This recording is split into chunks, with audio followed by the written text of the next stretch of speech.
You can now get a 30-day trial to experience The Athletic for free. Visit the link in the description below to try it now.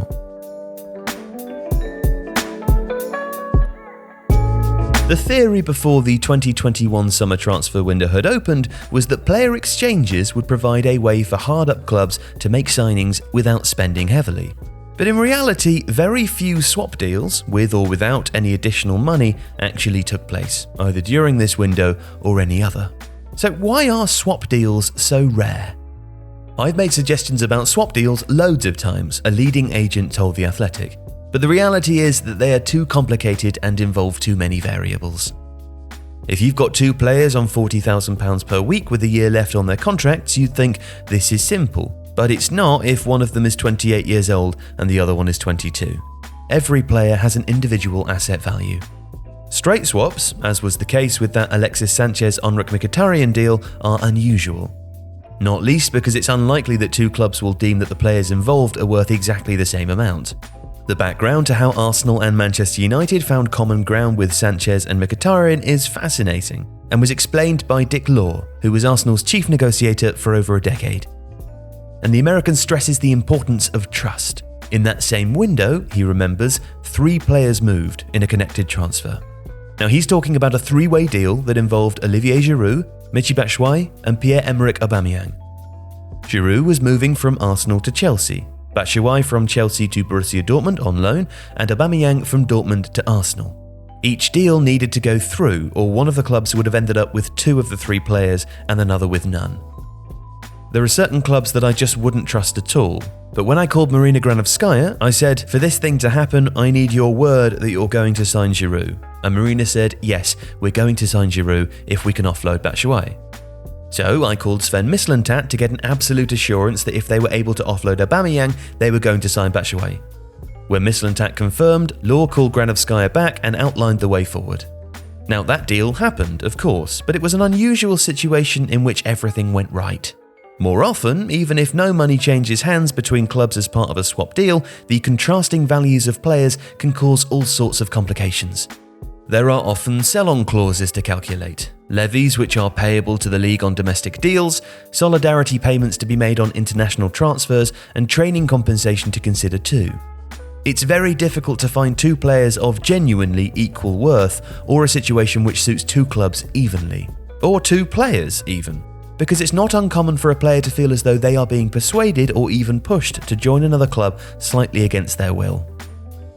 Stephen Ireland, for example, had his doubts about leaving Manchester City for Aston Villa as part of the deal that took James Milner in the other direction. Ireland worried that he was making a mistake even when he was signing the paperwork. At one point, he asked if he could step outside and speak to his agent in private. Now in the end, Ireland went ahead with the move against his better judgment. Listening to players who have been involved in swap deals, you get the impression that they are often the last to find out that they're about to be on the move and generally know little about how the talks started.